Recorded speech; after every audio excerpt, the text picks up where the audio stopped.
তাই পরীক্ষিত মহারাজ বললেন, এই কলিযুগের মানুষেরা এমনিতে অনাচার বেবিচার হবে, বেবিচারগ্রস্ত হবে, তাই এদেরকে পরিশুদ্ধ করবার জন্য কলিযুগের মানুষদের 4টি আইন তিনি পালন নির্দেশ দিলেন। কি কি 4টি আইন? ওই মা, চোখ খুলো মা, 4টি আইন শুনুন। আর এটা অন্য কোন জায়গার আদেশ নয়, সোজা ভাগবতের আদেশ। একদিন পরীক্ষিত মহারাজের রাজত্বকালে এই 4টি আইন পৃথিবীতে ঘোষণা দিলেন।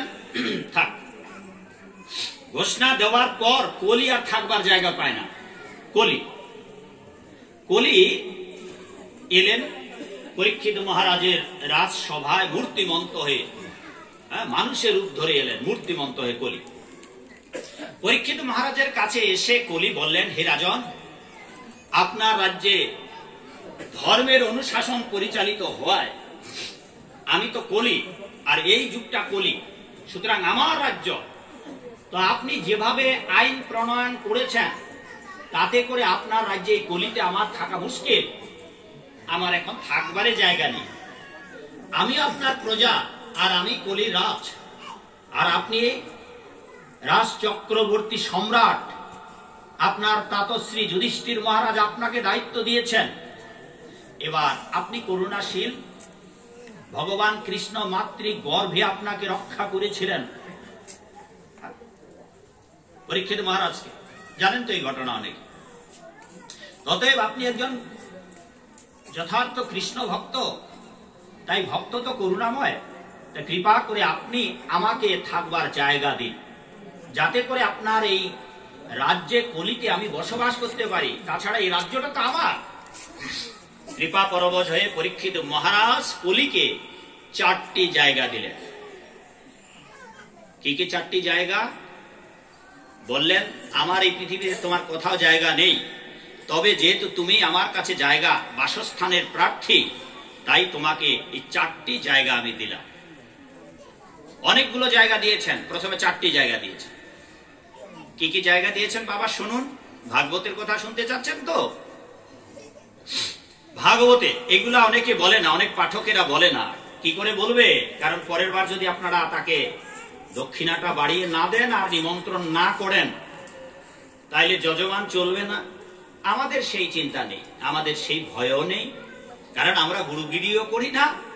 আপনাদের বাড়িতে 1000 বছর না আসলেও চলবে, কারণ আমরা 1000 বছর কেউ বাঁচবো না। হ্যাঁ, বলে যাচ্ছি।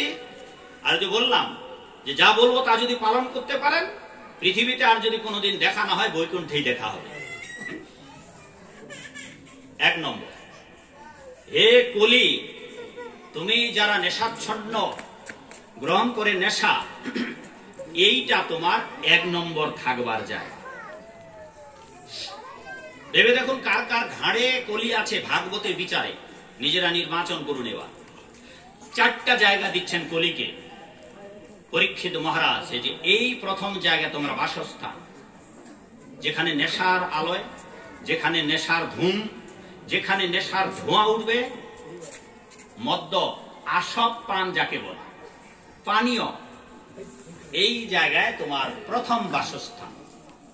দ্বিতীয় বাসস্থান, যেখানে জীবহিংসা হবে, যেখানে প্রাণী হিংসা হবে, যেখানে প্রাণী হত্যা করা হবে, যারা হত্যার অনুমোদন করবেন, যারা বিক্রি করবেন, যারা ক্রয় করবেন, যারা রন্ধন করবেন, যারা খাবেন, যারা খাওয়ার অনুমোদন করবেন, এই আমিষ আহার, এইটা তোমার দ্বিতীয় স্থান। ভাগবতে পরীক্ষিত মহারাজ বলতেছেন কলিকে, তোমার 3 নম্বর বাসস্থান অবৈধ নারী সঙ্গ, 4 নম্বর জুয়া তাস খেলা, পাশা খেলা।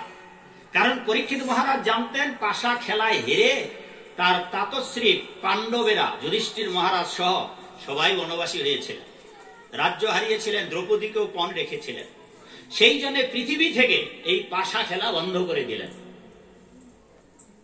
আমিষ ভক্ষণ করে মানুষের চিত্ত বিক্ষিপ্ত হয়, ঈশ্বরের নৈকট্য লাভের বিড়ম্বনা হয়, চিত্ত চাঞ্চল্য দেখা দেয়, ভগবান কৃষ্ণের আরাধনা করতে পারে না, তাই পরীক্ষিত মহারাজ এই আমিষ ভক্ষণ নিষিদ্ধ করে দিলেন।